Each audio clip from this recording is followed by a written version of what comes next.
Merci beaucoup. Bon, bah déjà, merci de nous recevoir. On est ravis d'être là avec vous pour pouvoir parler de tout ça. Bon, comme vous l'avez compris, je viens pas du milieu des jeux, mais je suis ravie d'être là quand même.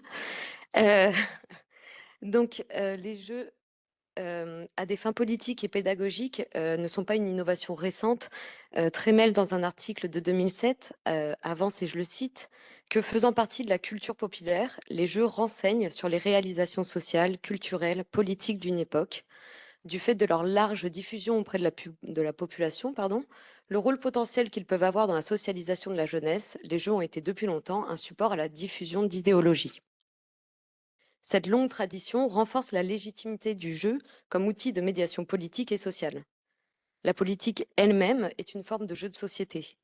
Elle fonctionne selon des règles définies, elle repose sur une compétition pour la prise de décision. Ces acteurs, tout comme les joueurs, doivent jongler entre alliances, opportunités et contraintes pour parvenir à leurs fins. D'ailleurs, le langage autour de la politique est rempli de ces analogies, puisqu'on dit qu'on avance ses pions sur l'échiquier politique. Les jeux, porteurs de discours, de modèles et de perspectives critiques, disposent d'une fonction politique intrinsèque. On l'a vu et vous en avez déjà parlé, il me semble que c'était vous avec le jeu de loi et avec la tradition du jeu de loi qui effectivement apportait beaucoup d'idéologie à travers le temps. Et donc, on peut voir que finalement, le jeu a une capacité à devenir le support d'illustration d'idéologie. Notre communication s'intéressera particulièrement à 3 jeux. Antifa, sorti en 2021, Game of Roll, les 2 tours qui existent depuis 2022, et Capital en 2019. Ces 3 jeux ont un objectif commun, qui est de proposer une immersion critique dans des dynamiques politiques réelles. Et ils ont aussi une visée commune, puisqu'ils cherchent à instruire les joueurs sur des mécanismes sociopolitiques. Antifa est un jeu créé par la Horde en 2021, puis réédité en 2022 par les éditions Libertalia. C'est un jeu de simulation et de gestion de ressources qui est initialement prévu comme un outil de formation. Nous nous intéressons qu'à la première édition du jeu qui a été réédité suite au succès qu'il a eu parce qu'il a été censuré par la FNAC suite à des pressions de mouvements d'extrême droite. Et donc, si Antifa est vu comme un jeu, c'est avant tout pour la plateforme La Horde, un matériel militant avec une visée didactique forte. Capital, créé en 2019 par les sociologues Monique et Michel Pinson-Charlot, est un jeu de plateau qui se définit lui-même comme le premier jeu de sociologie critique. Il propose aux joueurs d'incarner différentes classes sociales dans une société inégalitaire fortement inspirée des analyses bourdieusiennes. Game of Roll, les 2 tours, pour finir, est un actual play, c'est-à-dire une partie filmée de jeux de rôle sur table, qui a été lancé pendant la campagne présidentielle française de 2022. Ce jeu, il est imaginé par Clément Viktorovitch et il est diffusé sur Twitch avec le soutien de France Inter. Et c'est donc un dispositif hybride qui mêle fiction politique, analyse rhétorique et pratique ludique. Les participants de Game of Roll incarnent des personnages politiques fictifs qui participent à la campagne présidentielle et sont confrontés à des choix narratifs qui reflètent la posture des candidats. Ce format innovant mobilise le jeu de rôle pour simuler une arène politique où les enjeux de fond, immigration, climat, justice sociale, sont traités à travers l'interaction narrative et l'improvisation, en faisant dialoguer médias numériques, jeux et analyse politique.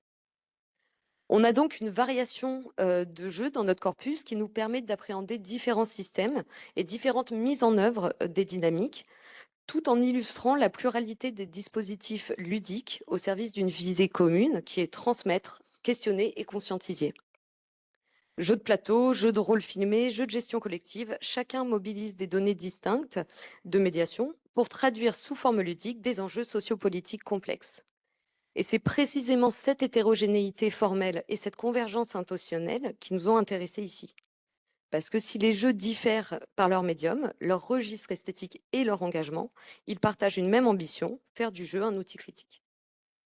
Les 3 jeux se définissent eux-mêmes, et c'est ça qui nous intéressait aussi, comme des jeux visant l'instruction des joueurs et des joueuses. À partir de l'étude des mécanismes de ces jeux, nous nous demanderons comment les jeux critiques mobilisent les ressorts du jeu pour simuler, révéler et interroger les dynamiques sociopolitiques contemporaines. À partir de l'étude du système de ces jeux, nous proposons d'en analyser le potentiel politique et pédagogique, en mettant en lumière ce que ces jeux ont en commun à travers 3 axes qui nous semblent complémentaires. D'abord en interrogeant leur structure formelle et en remarquant ce qu'elle a de profondément injuste, puis en explorant les relations du jeu au réel, et enfin en étudiant les effets que le jeu produit sur les joueurs et les joueuses. Alors chacun de nos jeux, il propose un système dans lequel les joueurs et les joueuses ils choisissent de s'engager pleinement. On en a parlé tout à l'heure dans la perspective de la rhétorique procédurale telle que formulée par Bogost. On propose aux participants et aux participantes de s'engager dans un format qui traduit une certaine vision du monde, donc par le biais du game design, on l'a dit, un game design qui est porteur de sens. Les différentes modélisations ludiques à l'étude, elles révèlent donc ici d'un désir de simplification de mécanismes sociopolitiques qui viennent du réel dans le cadre d'une simulation qui est stylisée. Donc Capital, il est similaire à un jeu de loi un peu simplifié. Il est constitué de 82 cases pour représenter en fait la moyenne de vie des Français. Les joueurs et les joueuses, ils se déplacent par le biais d'un lancer de dés sur le plateau et le ou la première arrivée à la fin termine le jeu, la fin étant symbolisée par la mort.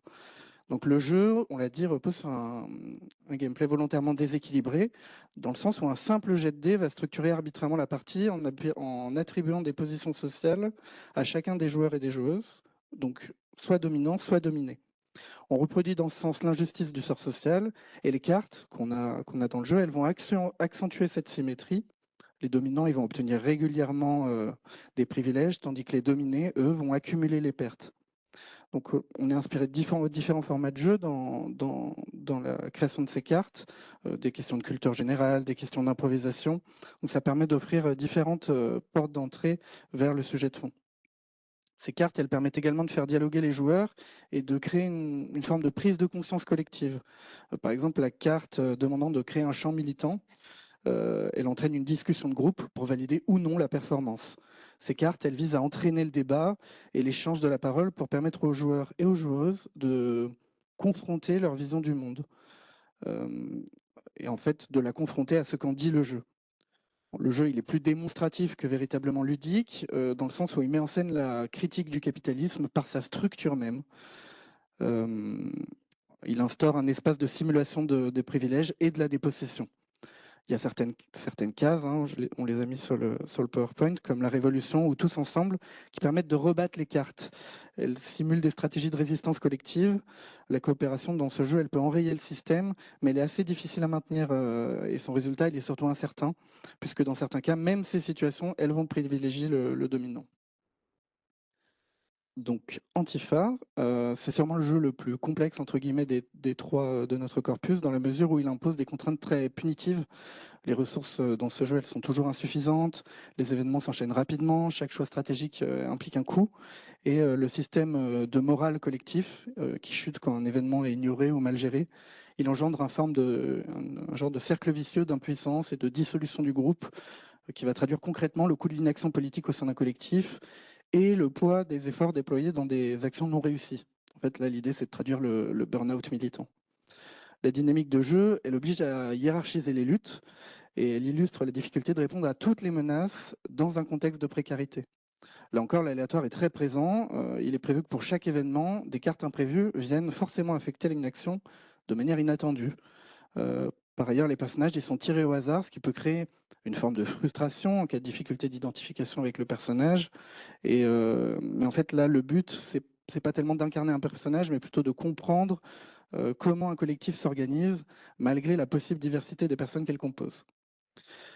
Pour ce faire, le jeu il met en place des règles qui nécessitent la prise de parole. Encore une fois, chaque utilisation des ressources doit être expliquée dans une discussion collective. Et de même, chaque fin de mois appelle un compte-rendu des actions qui permet de faire un point sur les réussites et les échecs du groupe.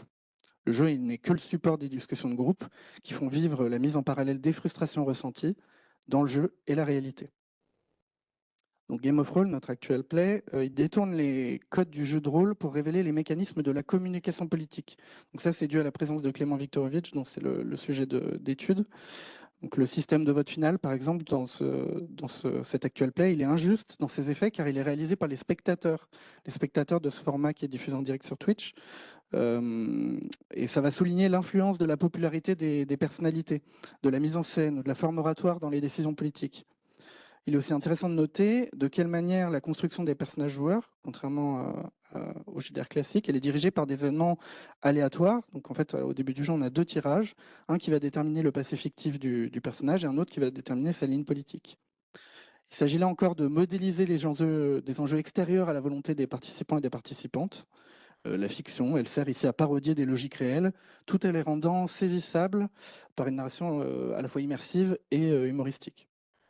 L'objectif, il est donc en premier lieu de se servir de la structure rigide, entre guillemets, du game, donc en tant que système, pour transmettre un message et créer un cadre permettant une expression guidée du play dans le sens d'expérience ludique, comme l'a dit Chauvier en 2007 ou Baldov Kilatre et Colomb de Caraveral en 2024. L'équilibre entre ces deux pôles, il n'est pas respecté dans nos jeux, dans la mesure où le play n'est qu'un argument didactique et non la finalité du jeu. Et dans cette perspective, on bouscule les attentes ludiques traditionnelles des participants, c'est-à-dire gagner, optimiser, progresser, en les forçant à identifier la nature systémique des mécanismes sociopolitiques que le jeu il cherche à reproduire ici. Si le jeu est par nature d'ordre fictionnel, puisqu'il s'appuie sur des règles autres que celles du monde réel et sur un espace imaginaire dans lequel les actions n'ont pas de conséquences directes sur la réalité, les jeux à visée politique, ils cherchent au contraire à établir des passerelles et parfois du coup à brouiller cette séparation entre réel et fiction. Les jeux, ils jouent en permanence sur un double registre. D'un côté, le Magic Circle du jeu, le cercle magique décrit par Huizinga, ce comme si où l'on fait semblant. Et de l'autre, la référence explicite au monde réel, les événements, les enjeux, voire les identités réelles des joueurs et des joueuses. Les 3 jeux qu'on étudie, ils portent un regard sur le monde et les mécanismes de jeu s'appuient fortement sur le réel et ils jouent de leur lien avec la réalité pour permettre aux joueuses et joueurs de transposer les mécanismes appris dans la réalité.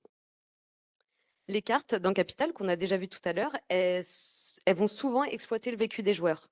Par exemple, ici, on a une carte portrait. Et donc, si vous avez des portraits de vos ancêtres exposés chez vous, ça vous rapporte 5 cas social pour une photo et 10 pour un tableau parce que c'est beaucoup plus chic.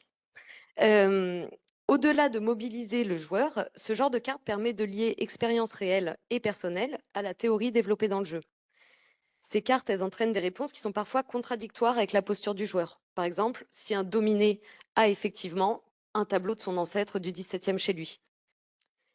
Cette dissonance, elle est assumée et peut-être même recherchée par le jeu pour que les joueurs et joueuses puissent relire leur propre position dans la société. Capital propose d'ailleurs 2 chemins. Un chemin complètement ludique, qui est marqué par le noir, enfin complètement ludique, on s'entend, ludique et pédagogique, mais plus ludique que pédagogique, et un chemin plus didactique s'il n'y allait pas la couleur rouge, qui rompt avec le gameplay pour proposer des points de sociologie. Antifa demande que le collectif réagisse à un événement. Ces événements, ils sont de nature diverse et vont du plus abstrait au plus concret. Les 2 premières cartes qu'on a mis ici reposent plutôt sur des événements probables qui existent et se répètent sans viser quelque chose de précis. Donc là, un humoriste complotiste et antisémite ou des ultra-réacs organisent une manif homophobe. On a un 3e type de carte qui est une des 12 cartes obligatoires qu'on doit tirer tous les mois et qui est sélectionnée parce qu'elle correspond au mois où on se situe pendant notre partie. Ici, on a choisi la carte du 5 juin 2013 qui est la mort de Clément Méric, donc une vraie carte datée sur un événement qui existe. Ce mélange dans le jeu entre faits probables et faits réels invite les joueurs et joueuses à réinterpréter les autres cartes et à essayer de les mettre en lien avec des événements qu'ils ou elles ont vécus. La première carte et la deuxième peuvent alors être relues en se demandant quel humoriste est visé selon nous et est-ce qu'on a une expérience récente de manif ou de choses comme ça. Et ça crée un effet de communauté. L'objectif, c'est de ne pas dater trop fortement le jeu, puisque seuls les événements marquants de la lutte antifa sont les événements réels et datés, et les autres, plus probables, sont actualisés selon les derniers événements survenus par les joueurs et joueuses. Dans Game of Roll, on observe la présence d'un vrai journaliste de France Info, Jules Dequisse, qui joue son propre rôle. Ça rend le jeu plus officiel et ça lui donne une solennité et une légitimité. Grâce au cadre très solennel, le format de la chaîne radio est imité et ça permet d'aller plus loin dans la transposition du réel. Le journaliste, il a 2 rôles. Son premier, c'est de reporter le jeu en reprenant les mécanismes du monde réel tout en les transposant dans le monde fictionnel par la création d'une ambiance sonore propre au jeu.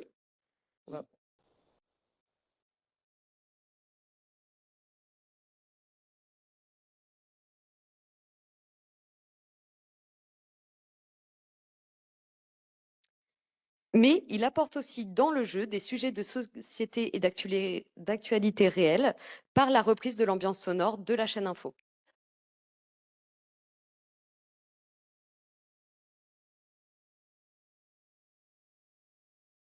Le journalisme parle lui-même de cette imbrication de réel et fictionnel et de comment les deux sont mis ensemble dans le jeu, marqués chacun par des ambiances sonores différentes. Le jeu se rapproche des codes du réel et sert d'élément pour rapprocher l'absurdité des réactions des candidats aux événements des mécanismes politiques réels. Ainsi, il y a un mouvement de va-et-vient, la fiction s'appuie sur les mécanismes du réel, mais pour les rendre visibles et les questionner. Fiction et réalité se nourrissent ainsi l'un l'autre dans les jeux. Nous sommes donc face à des jeux qui brouillent les frontières entre fiction et réalité, ce qui force le rapprochement entre expérience du jeu et expérience sociale. Le sentiment fictionnel s'efface petit à petit et fait transiter les participants et participantes du jeu de joueurs à actants, c'est-à-dire à sujets agissants, être doués d'agentivité dans le monde réel. Donc, dans leur posture didactique, les jeux de notre corpus, ils ne se contentent pas d'opérer une simple restitution des concepts. Ils engagent aussi une mobilisation des joueurs et des joueuses en s'appuyant sur plusieurs éléments, comme l'incarnation des rôles, les dynamiques coopératives et compétitives, les discussions stratégiques, etc. On incite par exemple les joueurs et les joueuses à se mobiliser comme des agents du ludique et narratif de la partie, on vient de le dire, donc en adoptant une posture mimétique. Il s'agit, comme le dit Kelloa, de devenir soi-même un personnage illusoire et de se conduire en conséquence. Donc c'est une incarnation symbolique qui est inhérente au système de jeu. Dans Capital et Antifa, le caractère archétypal des personnages, il donne par exemple un cadre d'interprétation assez naturel. L'identification à son camp, elle se fait de manière très spontanée. Dans Game of Thrones, les deux tours, la personnalisation poussée, permise par le cadre du jeu de rôle, elle renforce l'engagement des joueurs et des joueuses. Ça a été montré notamment par Kaira en 2007. Cette idée, on l'a liée avec celle du concept du théâtre des opprimés, qui a été développé par Augusto Boll en 1974, puis donc, dans la continuité des travaux du pédagogue Paulo Freire. Donc là, on parle d'un jeu dramatique qui permet une conscientisation politique active, permise par une simulation de conflits réels dans un espace qui est un espace fictif qui est très sécurisé. Elle est convoquée par une expérience immersive d'incarnation dans la réception des savoirs. Et ici, le cadre de nos jeux, il sert une identification qui permet de comprendre les mécanismes et les rapports de force. Donc ces leviers créent un rapport actif à la connaissance en intégrant la réflexion à l'expérience et pour la rendre mémorable en fait. Comme le souligne Krukol en 2010, l'expérience émotionnelle qui est vécue dans un serious game, donc là ça peut être de la frustration, de l'indignation, de l'euphorie, elle constitue une porte d'entrée vers une compréhension plus profonde des dynamiques sociales et politiques représentées. Et ces émotions, qui sont en fait issues de la contrainte ludique qu'on a évoquée en première partie, elles nourrissent une forme de médiation sur le réel en la rendant tangible, la complexité des enjeux traités. Comme évoqué en première partie, les systèmes de jeu de notre corpus, ils favorisent également un apprentissage qui est très collectif. Les schémas d'opposition et de cohésion propres au format, ils encouragent ici une forme d'apprentissage qui est pair à pair et participatif. On s'inscrit alors dans la pensée de Jenkins, dans la continuité de la culture participative, notamment via une appropriation des concepts permises par plusieurs compétences clés. Parmi elles, on en a identifié plusieurs. La performance, qui permet aux joueurs et aux joueuses d'explorer des identités sociopolitiques plurielles dans un cadre fictionnel et symbolique. Tout en testant différentes postures argumentatives. La deuxième, c'est la simulation, qui permet une confrontation des participants et des participantes avec certaines dynamiques sociopolitiques, des dynamiques qui sont assez complexes, et donc de le faire dans un espace qui est sécurisé, en favorisant une forme de prise de conscience relative aux enjeux évoqués plus tôt, aux enjeux systémiques, qui peuvent mener de fait à la prise d'action. Le troisième qui marchait bien avec ce sujet-là, c'est la compétence de l'appropriation, qui témoigne d'un rapport actif au contenu, dans l'interprétation des règles et des incursions concrètes du jeu qu'on a évoquées dans cette partie sur la perméabilité du réel et de la fiction. Le jeu de société, il est donc un support idéal à la diffusion des contenus via un apprentissage informel. Le jeu, il est un espace de co-construction des savoirs dans lequel les joueurs et les joueuses développent leurs connaissances intuitivement sans passer par une forme de transmission descendante. Ce qui en fait un format adapté pour l'apprentissage de ces mécanismes sociopolitiques, apprentissage qui peut de fait être assez difficile autrement. Donc dans ce sens, pour conclure, on voulait dire que les trois jeux de notre étude, ils démontrent que le médium ludique, il peut servir de vecteur partial dans la conscientisation politique. Donc là, il va combiner modélisation systémique, narration immersive, expérimentation collective. Ces formats, ils incitent les joueurs à adopter une forme d'apprentissage assez incarnée, mais aussi critique et émotionnelle. Les systèmes de ces jeux, volontairement injustes, ils traduisent des dynamiques réelles de domination, de privilèges, de lutte. Bien sûr, ces jeux, ils ont des limites, mais on en a parlé brièvement tout à l'heure sur les limites du serious game. Ça mériterait une analyse uniquement dédiée à ces limites. Mais on voulait dire que, simplement, en définitive, ces objets nous rappellent que jouer, c'est aussi penser et agir. Le jeu, il devient non seulement un espace de simulation, mais aussi un laboratoire de formation citoyenne, critique et collective, à condition, bien sûr, de ne pas dissocier l'expérience ludique de ce contexte d'usage. Car c'est bien dans l'articulation entre expérience, discussion, transmission et mise en perspective que le jeu révèle tout son potentiel politique et pédagogique. Merci.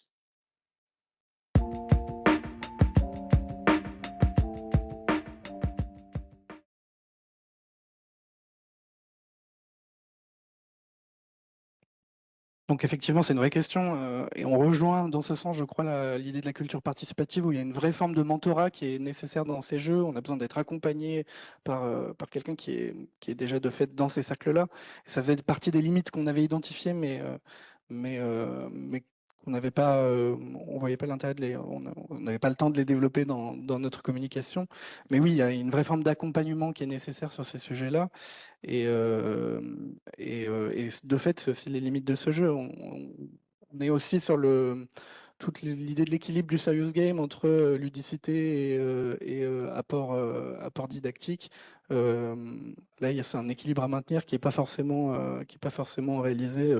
Je pense surtout à Capital, qui est pas forcément le jeu le plus marrant de la Terre.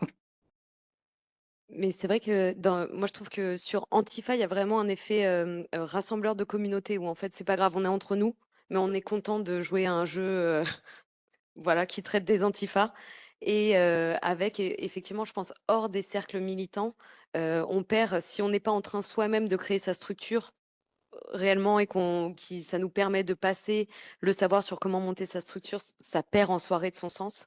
Capital, il peut être beaucoup plus exploité parce que le fait que ça repose sur des notions de sociologie, en fait, ça peut être exploité au lycée, à la fac, en support de cours, parce que ça fait une entrée un peu plus ludique dans quelque chose. Mais je pense pas que ce soit des jeux qui fassent changer d'avis les gens.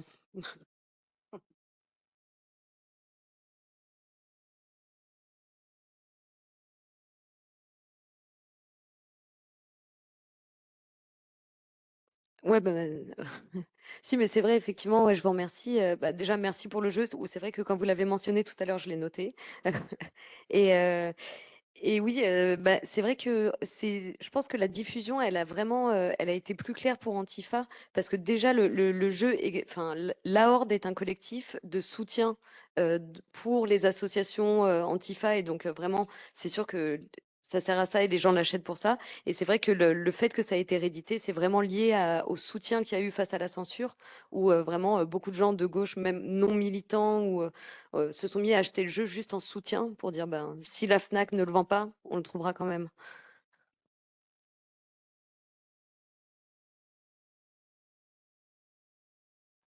Je n'aurais pas d'exemple spécifique à vous donner, mais effectivement, c'est vrai que le cadre Antifa est vraiment présent sur l'aspect narratif du jeu et qu'on est vraiment dans un traitement là, très associatif. En fait, le cœur du jeu, ça va être la gestion d'actions avec des ressources très limitées, mais on pourrait mettre n'importe quel cadre entre guillemets autour de jeu, je crois.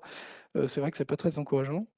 Mais on rejoint l'idée que ce jeu est fait à la base comme un outil de formation aussi. Donc on essaie de montrer l'amplitude de ce que c'est de s'impliquer dans une association, surtout avec des moyens aussi limités. Et je sais pas si tu as un exemple. Bah, j'ai pas d'exemple de jeu, mais je sais qu'une fois, dans Capital, j'étais dominant. Non, pardon, j'étais dominé et j'ai gagné.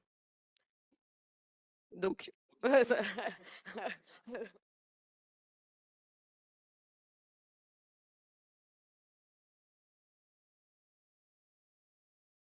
Je suis complètement d'accord, Capital. Il y a un côté. qui fait que en fait, c'est pas jouable à l'infini déjà parce que bon, c'est très lourd, et c'est un peu aussi ce qui nous a intrigués dans ces jeux, c'est qu'en fait, tous ces jeux, ils ont de très bonnes intentions, mais vraiment il y a quelque chose au niveau de la conception qui fait que bon, c'est plus un outil, didactique qu'un jeu, mais il y a quelque chose avec, Capital où, enfin nous, ça nous est arrivé j'ai perdu le fil de ma pensée, mais ça va revenir en parlant. Ouais, voilà, non, mais ça nous est arrivé de jouer avec quelqu'un qui était pas du tout au courant et vraiment, en fait, ça relance un peu l'intérêt du jeu et c'est vrai que le côté, très simple et un peu ludique des cartes, ça permet quand même de raccrocher les gens, particulièrement à un moment, le mocassin à gland qui a fait extrêmement rire, une personne qui était, Oui, parce qu'en fait, ce qui va nous rester, enfin, ce qui va nous tenir en haleine sur Capital, c'est l'humour, l'humour de la formulation des cartes. Et sinon, ça serait vraiment très compliqué de continuer à jouer. Et une fois qu'on a lu toutes les cartes, de fait, c'est fini, quoi.